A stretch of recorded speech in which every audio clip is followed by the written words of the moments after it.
Hello and welcome to That Atheist Show. I'm Preston, that atheist dude. And I'm Connie, that atheist lady. And tonight we have Dr. Jason Heap. He's with the United Coalition of Reason, and we want to find out basically where he came from, what he's done, what led him to where he is right now. Jason Heap, what is it that you do? First of all, only call me Jace, please. The only people that call me Jason or Doctor actually is students in my office as headmaster that were in trouble for something. Typically, my wife only speaks Latin, so that's all right. We drop the formalities. I work in Washington D.C. with the United Coalition of Reason, which was started in 2009, and we became fully independent in March of 2015 of this year. And a lot of what we do is working with the 90 coalitions of reason around America. First of all, starting in Philadelphia, my old home city, although it doesn't sound like it the way I speak. But yeah, we've now got nearly over 90 coalitions, close to 750 cooperating groups underneath those umbrellas. And in the past, the way that the United Coalition of Reason used to work was sort of helicoptering in and out, a bit of media training, dropping a billboard and leaving. But now what we're doing is nurturing the local groups and trying to equip them and to encourage them and build them stronger so that they can have a better presence locally. And that's actually where I met Connie, was when I was visiting the Free Thought Oklahoma conference, which was sponsored in part by the Tulsa Oklahoma Coalition of Reason. And, they had a billboard launch, I think it was 4 years ago, and to be able to have a conference with that many people, that many speakers, that much conversation and happiness and jokes and whatever else, that in itself shows you the power of what non-theists are doing these days in America. So it's basically gatherings of free thinkers and secular people that are just talking about things in a secular perspective, atheist perspective, non-theistic perspective, and just kind of sharing information with each other and just having fun, basically, isn't it? Well, in some ways, yeah. But it goes beyond that. The whole spectrum of non-theism. When people sort of say, "Well, what's an atheist?" Well, that in itself only says, "I deny or disagree with the concept of a deity." Mm-hmm. But when you tell somebody I'm a non-theist, what that actually does is open up the door, and it says to them, well, what exactly is it that you do believe in? And that's where you can begin to describe your ethic, your hopes, your values, your dreams, why you live the life the way that you do, why that you treat people or the environment or animals or business propositions, that sort of stuff.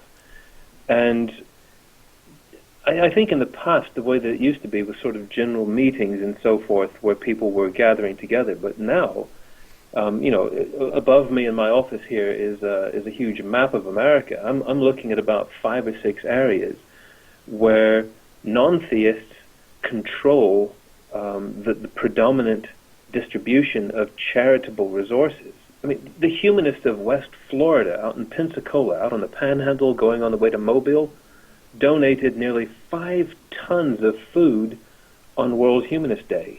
The Wow. humanists in Dallas-Fort Worth are the ones that have the management of the distribution of the Dallas Central Food Bank.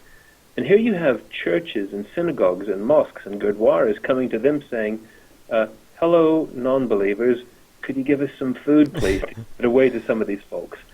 Inland Empire in San Bernardino, Riverside, California, a phenomenal group. Or also in Mid-Columbia Corps, Kennewick, Washington. These folks are giving away hundreds and hundreds of dollars of school supplies, like Riverside, California, to underprivileged schools.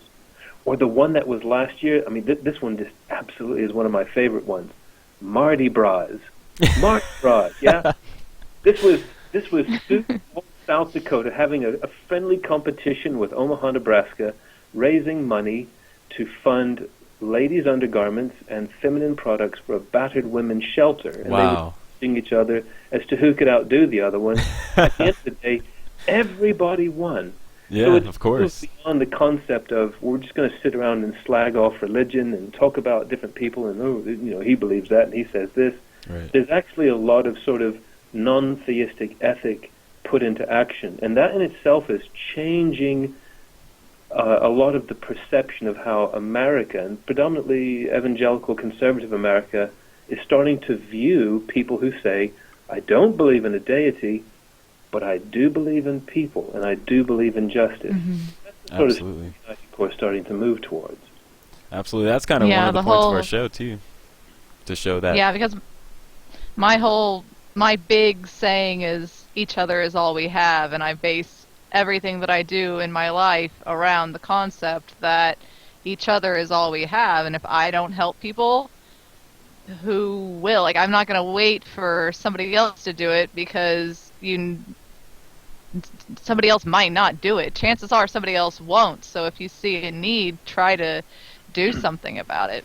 So, and that's why I was so interested in talking with you and about everything that you're doing, because it seems like you're totally on board with everything that my worldview aligns up with, and I haven't seen a whole lot of that around here in Oklahoma. So.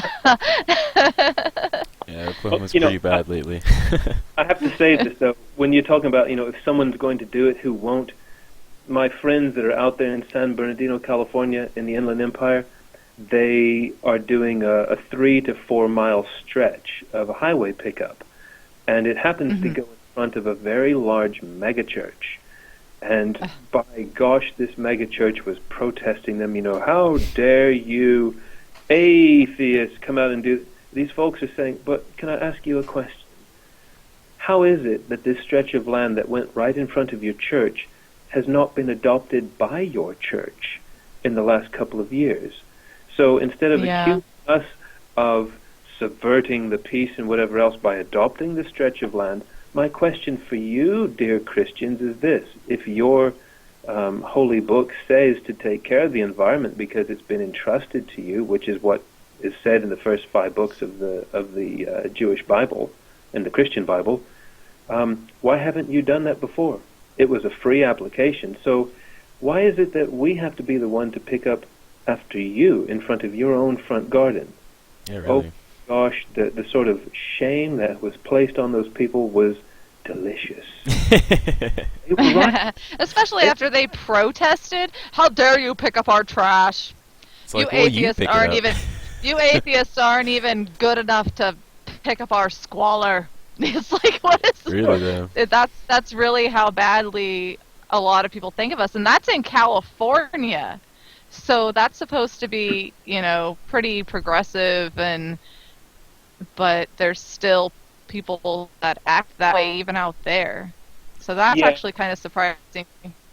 Well, there are, because since March, when United Coalition of Reason became completely independent, we've taken the time to go and travel as much as possible to local coalitions and to find out what local people are actually doing that is making a huge positive difference to their society and their context. And we've been amazed at the amount of completely selfless outreach that people are doing in the name of good. Not God, but good. Yep. And everyone benefits from that because, our society is inherently civil or secular. It's only whatever people choose to do at a certain time of the day or a certain time of the week that makes it religious. And there's a lot of, positive outcomes that people are working towards.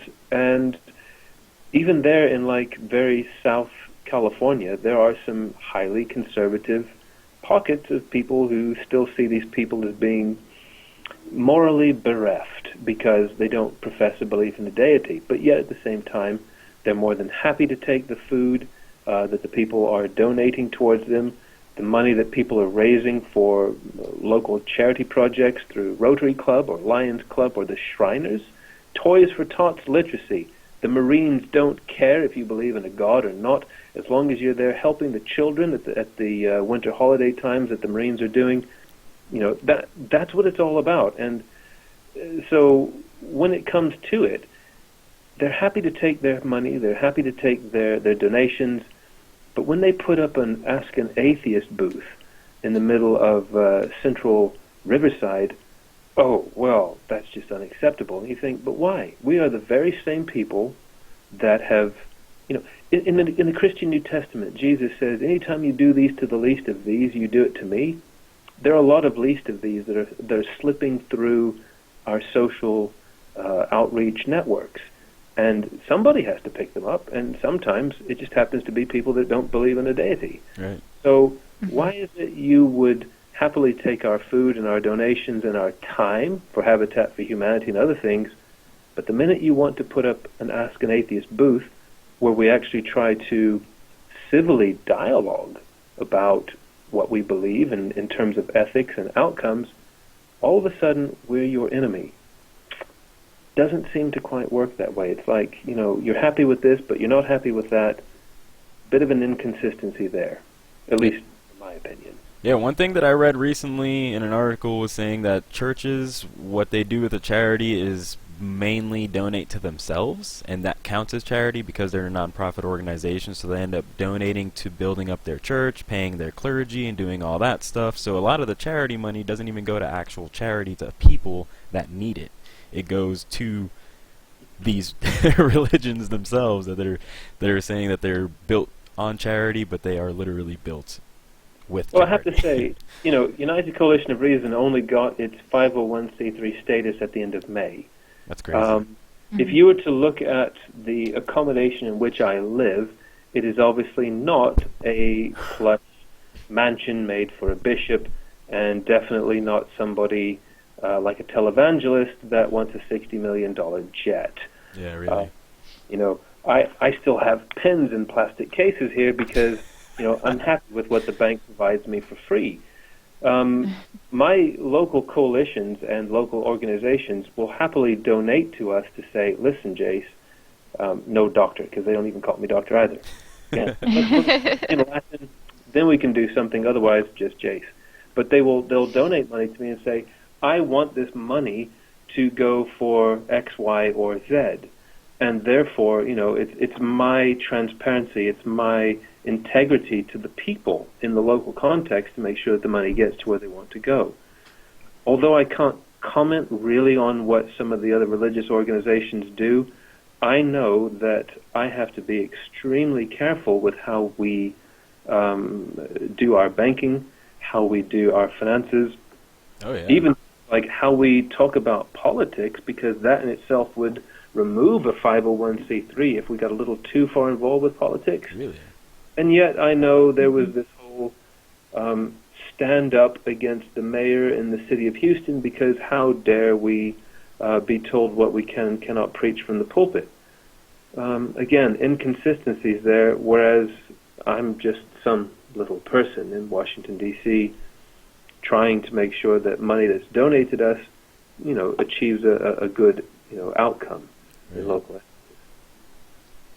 That's insane. And so if somebody wants to find a group within their area, what is the easiest way for them to do that utilizing the United Coalition of Reason? Well, it's not just the United Coalition of Reason. We also own another web page called Secular Directory, seculardirectory.org. It's the place that will tell you where to go. I mean, all you have to do is you type in either your city or your postcode or your postcode. Hell, American English. Zip code. Zip code. Yeah. Yeah, there we go. 15 years out of America, I'm still having to learn English over again. You can type in your zip code or your city anywhere in the world, and it will tell you who is near you from a 5 to 125 mile radius. Now, this secular directory has been the brainchild of about 10 to 15 different people over the course of about 3 or 4 years, and we're talking like 20 to 30, maybe $40,000 has been invested in that. Wow. But it's like the phone book. You can't copyright the phone book. It's just there, and you can look up who's around. So all you need to do is say, I live here, type in your zip code or your city, and then it will tell you within 5 to 125 mile radius who else, in terms of like local groups, don't believe in a God, are around you. And we use the secular directory in tandem with local Coalition of Reason coordinators to reach out to other people that says, you don't have to be alone. Now, I have to give you an example of this. It's probably the one that sits in the back of my mind as a huge victory. It was in October of last year. I had just come back to America in August. Lots of changes. You know, Bush was no longer governor of Texas. He had actually been a president. Shock horror. Yeah, I know you're laughing about that, Preston. Americans sort of go, you know, George Bush, and Europeans go, oh, God, poor Americans, why'd you do that? Why did we? Why did you do that, you know? Is it the prick? Is that the prick? And oh, that was Florida. Sorry. I don't know why we're letting Trump do anything right now. Like that's not something that I have control of that I would even be proud of. Because it's the haircut that frightens people. That's the stuff over this, the power hair. You know, the power smoke. But yeah, I mean, if you look at it in those sort of terms, that when I came back in October, I had a group of African American men write to me, and they said, "Hey, listen, Jace, not doctor because they don't speak Latin," and they said, "Hey, you know, we've been to a wonderful conference in Pittsburgh, and it was a smash up." Well, that wasn't their term because it's British, but it was a great conference, and we were like probably 4 of African American people who were in this room of about 500. You know, surely there are more than just 4 African American people who don't believe in God in Pittsburgh. So what we then did is we connected them with a group like Black Nonbelievers, and then Black Nonbelievers, which is based in Atlanta, with Mandisa Thomas as the president. They now have started a chapter of Black Nonbelievers underneath the Pittsburgh Coalition of Reason in the secular directory, and there's nearly 80 people that meet regularly in Pittsburgh who are African Americans that say, we understand each other culturally as well as in terms of philosophy or theistic backgrounds, and we're here to support each other. That's awesome. 4 people transformed into 80 just by checking something out and saying, we want to start something here because we want to make sure that people who also look at this say, I'm not alone. And to be honest with you, every time that we do a press release or we do something in a city, invariably people come back to us and say, I thought I was the only one here who didn't believe in a God. Wow, there's this community out there that is so broad, so diverse, I want to get involved. Absolutely. And it's all about making sure nobody feels like I'm doing this alone. That's absolutely right, and that brings us to our next subject, actually. Just a few days ago, I read a story in the newspaper about a woman that's about 30 years old. She committed suicide off of a rooftop bar. The reason that she committed suicide was because she had gone through some sort of manic depression after her family had ostracized her for not believing. So her family, Hasidic Jew, she was about 25 years old when she finally was ostracized, so she went her entire life with this family. With this family, with their beliefs, they are very tightly knit. They don't really talk outside of their own small community. So that is really all she had for these 25 years. She had a few friends, very few friends outside of it, and most of those friends were also believers, part of other families that knew her family. So once she announced her non-belief, she had very few friends left over, and those few friends were constantly asking her why she didn't believe. This kind of sends you through some kind of... It's a mind fuck. I mean, once you get to that point, she went through a manic depression stage, and she was diagnosed with it. She had bipolar. All these things were a cause of her inability to recognize her own beliefs as truth, because everybody told her that it was all wrong, that her whole entire time she's wrong. She was alone in her world because she didn't know there were resources out there that would open up a whole new world of people who would support her. And she even sent out an email a week before she committed suicide to all of her close friends saying that if you were just allowed to think, that you would not need religion, because she had also exposed how her brothers, her sisters, her family members, all her friends were literally being oppressed. Her brothers were only taught Yiddish. They were not taught math. They were not taught science.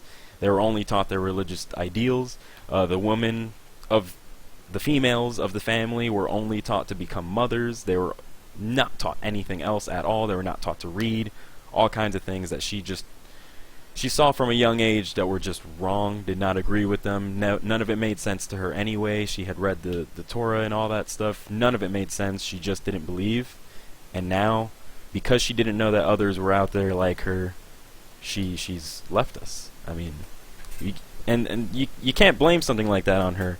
That's something that falls in the family. And when the family had the funeral, they tried to bar her friends from coming.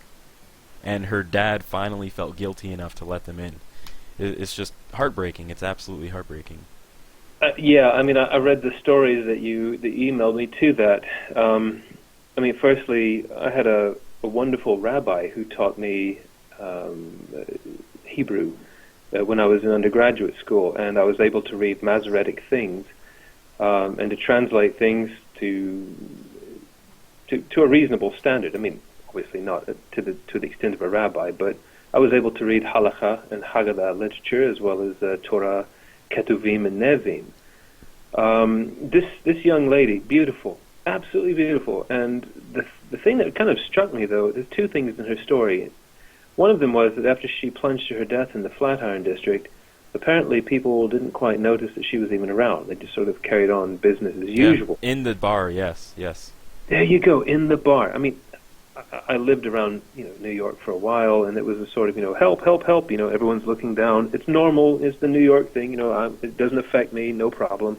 But that in itself just sort of emphasizes even more the sort of sick irony that here she had felt alone all of her lifetime, and even in her final moments in life. Completely.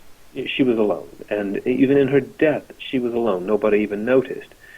The thing that also sort of strikes me about that is that she was pro-LGBTQ, the sort of apps that she was making to reach out to people.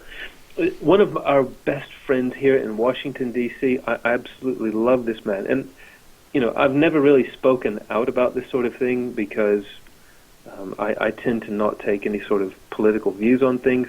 It's not that I'm necessarily pro-LGBTQ.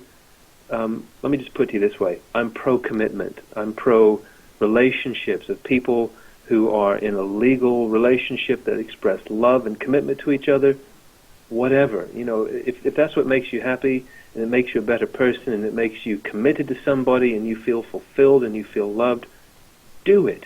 And as a humanist chaplain, as a humanist celebrant, if you're out there and you say, hey, who would marry a man like me to a man that I want to marry? I'm the kind of person for you. So one of our best friends here in Washington, D.C. is Rabbi Benjamin Biber, who is a bisexual humanist rabbi. And Ben and I have been wonderful friends together. He is a humanist chaplain here in American University in Washington, D.C. Excellent guy. Used to be a rabbi in Machar, which means tomorrow in Hebrew. No Latin, by the way, but in Hebrew it means tomorrow. And Ben has been part of the Society for Humanistic Judaism, which is also one of our cooperating groups with the United Coalition of Reason. A past president of the Association of Humanistic Rabbis. One of his best friends is a guy called Jeffrey Falik, who is part of Temple in Birmingham Temple in Detroit, Michigan. They do tons of outreach and stuff like that. And also Jeff is LGBTQ friendly. Here, this woman who is Hasidic Jew, I mean, part of the whole chosen people with the, the long curls and the talis and the hats and whatever else, is pro-LGBTQ. And somebody like Rabbi Jeff or Rabbi Benjamin would have absolutely adored this young lady and would have said, you have friends here within humanistic Judaism, because Judaism, as far as I understand, doesn't necessarily require a belief in Hashem or the name or Yahweh, which is God. I'm going to hell now because I've said the holy name. Oh, mark me up there with Lilith. There we are. That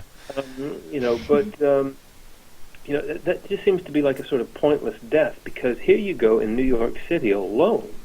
If you were to go on the secular directory and just look up Manhattan or Brooklyn or any of the other boroughs, or Hoboken, if you feel like going out the other side of Lincoln Tunnel. I'm going to jump over the bridge.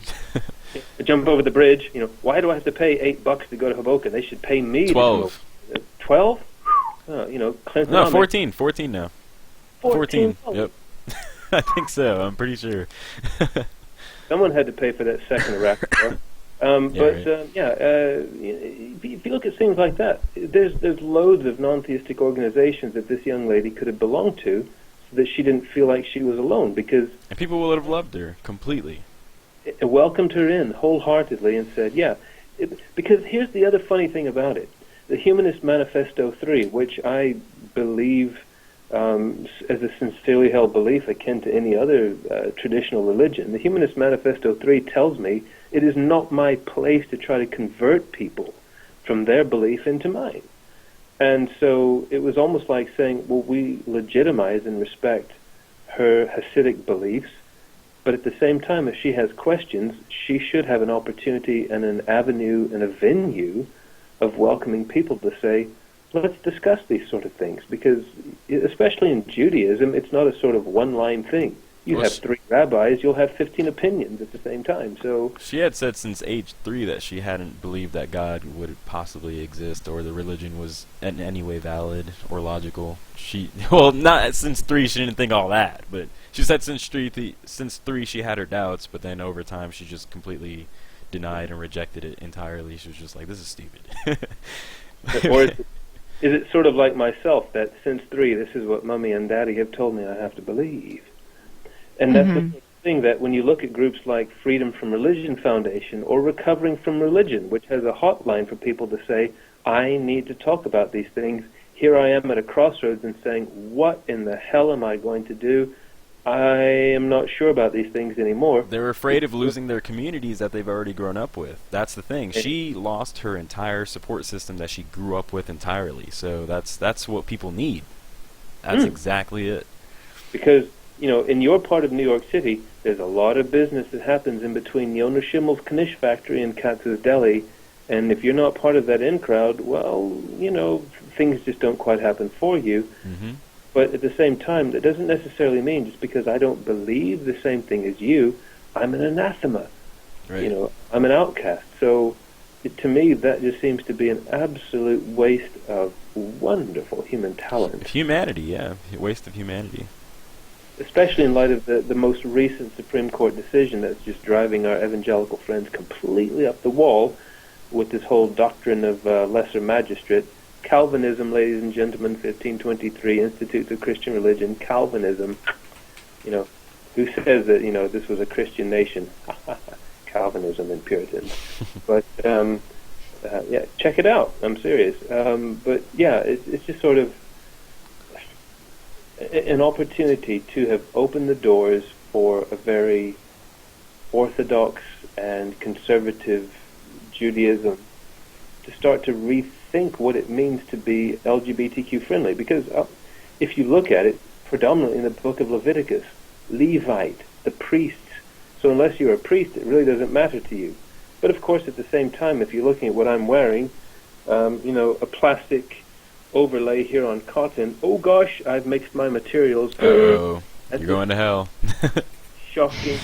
So it was a wonderful opportunity for a discussion in addition to a rational outcome, perhaps. Mm-hmm.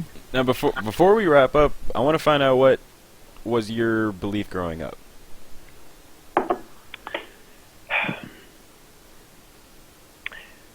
I am the way, the truth, and the life. No one comes to the Father but through me.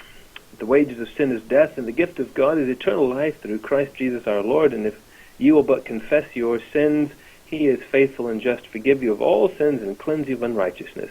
Those are the kind of Bible verses that I was taught to believe since I was a child. And it was only when I was at university that I began to read things like history, philosophy, and even theology, and began to rethink things to myself and think, wait a minute, I understand the historical backdrop and the context of these things. Is this really for me? Because faith can either be fiducia or fides. Fides meaning a sort of intellectual assent in things, and fiducia meaning something you would invest yourself in, like a bank, fiduciary bank. And I began to realize that I was only saying things to make other people happy. The funny thing about it is I'm sitting at Bright Divinity School, Texas Christian University in Fort Worth, Texas. I'm in a class with Reverend Dr. Stephen V. Sprinkle, the most self-proclaimed beautiful gay Burl Ives lookalike you will ever meet. And I'm sitting in this classroom of the first ever Christian theology from gay and lesbian perspectives. Wow. And I to myself, because not only am I in here next to Audrey and Lisa and Steve and Kenneth and all sorts of other people, and I have no idea why that guy has got the apple in his mouth with the string attached behind his back to rub a chicken over his groin, but that's okay because he's Unitarian. I'm thinking to myself, but I've also got a Mormon and Jewish cantor and a Muslim on the other side of the classroom. And that began to make me think to myself, hold on now. Truth and religious truth and how we view a deity is actually us reading ourselves into it. And so I began to move to what I refer to as post-theism.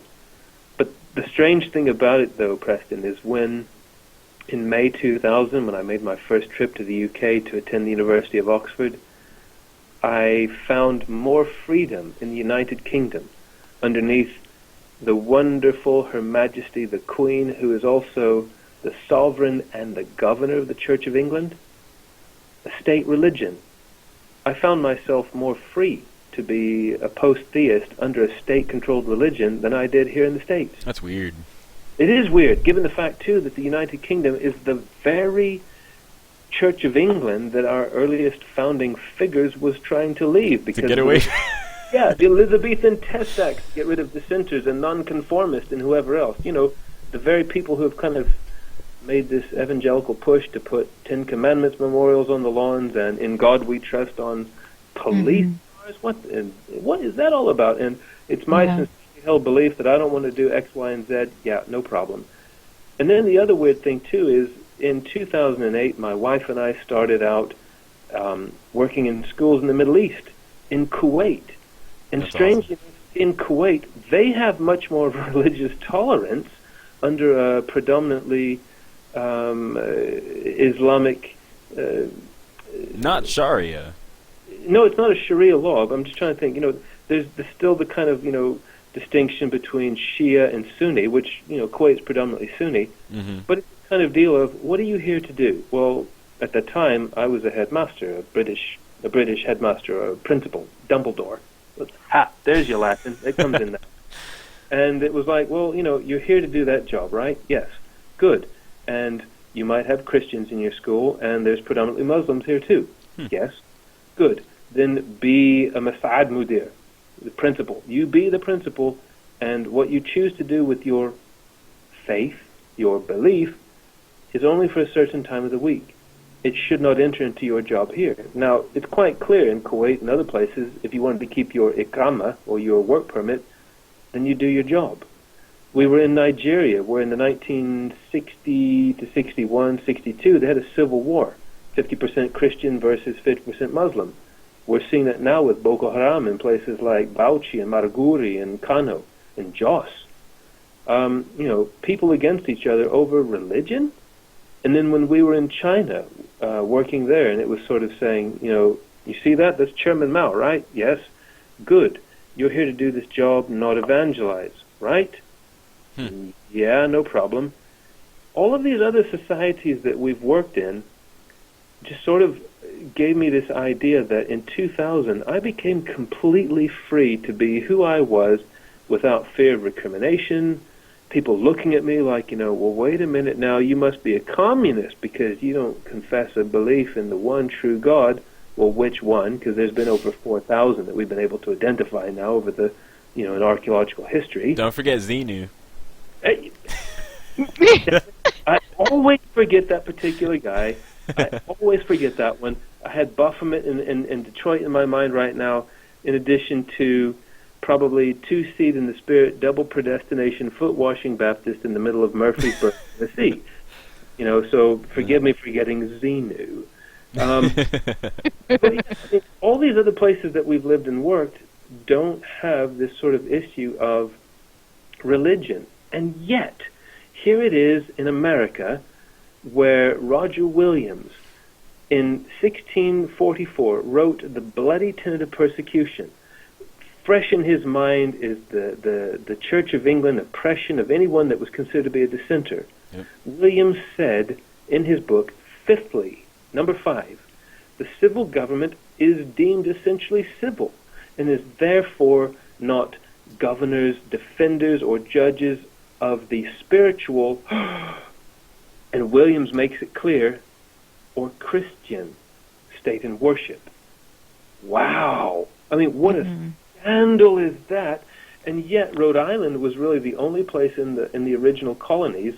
Well, a couple others kind of went along later on for mercantile reasons, but Williams was the only colony that really focused on a civil government that says your religion is your personal matter.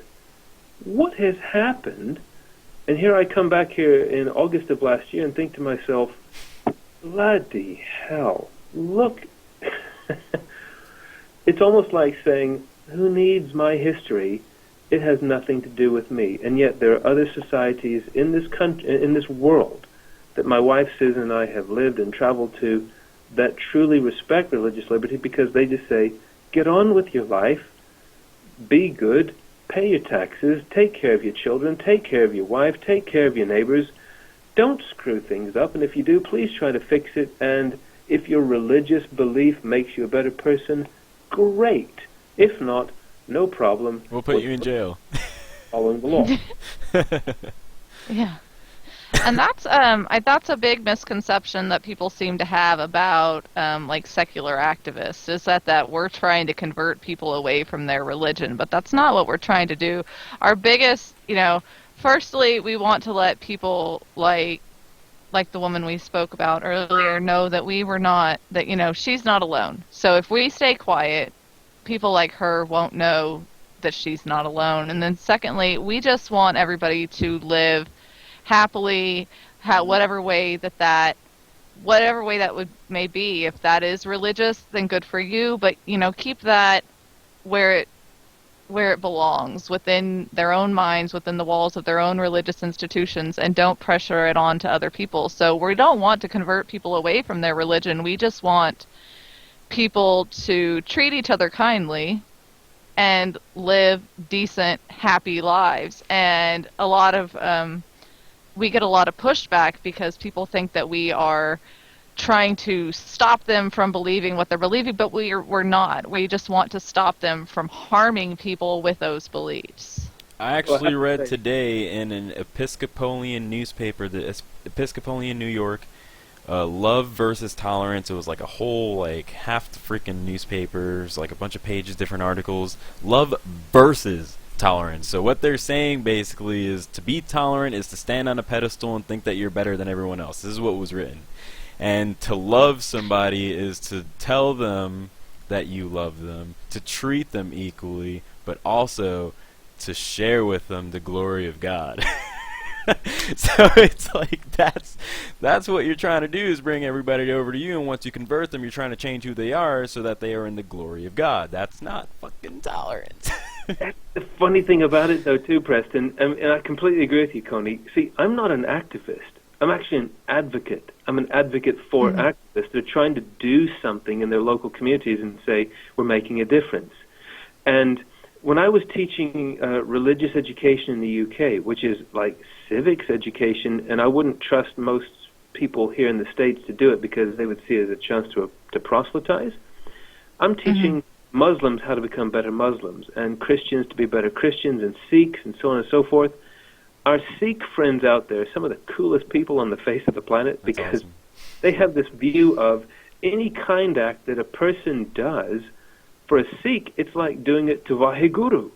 Well, what if I'm not a Sikh? Who cares? You did it to Vaheguru. It's like, oh, okay. Well, that's cool. Sikhs don't try to convert you. They're not out there trying to push you and say, you must be part of the Khalsa. You must have the Kesh and the Kacha and the Kara.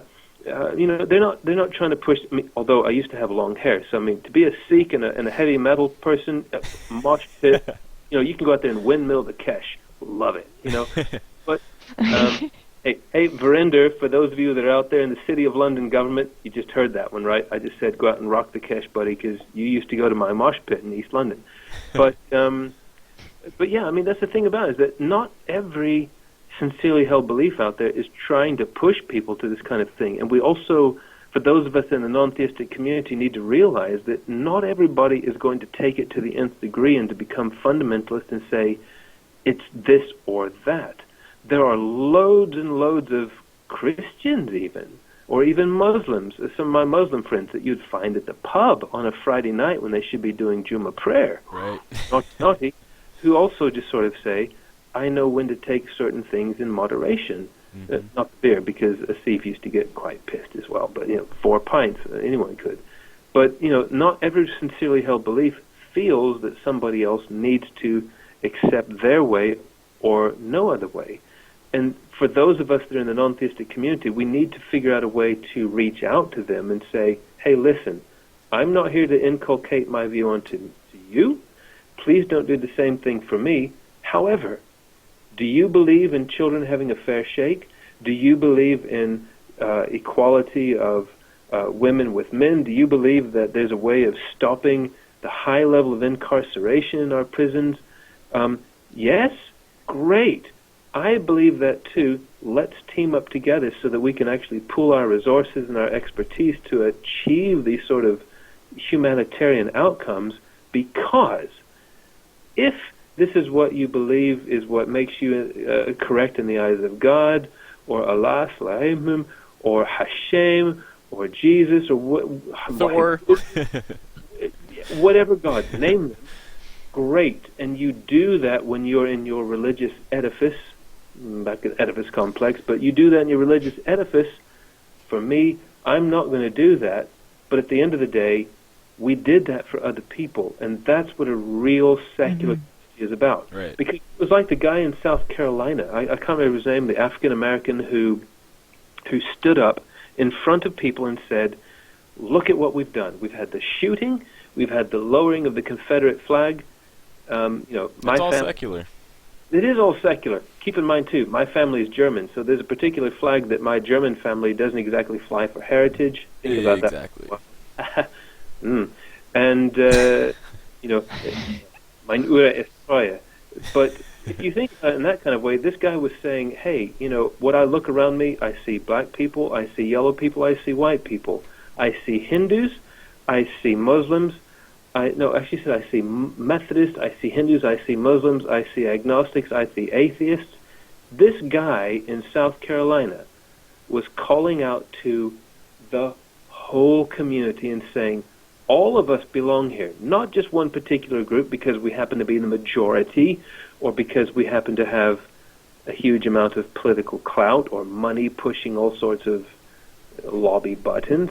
He's saying all of us have a place. Even Mr. Obama, when he was talking about his mother as a sort of secular humanist, I think some time ago, telling him, if this is what you believe that makes you a better person, do it.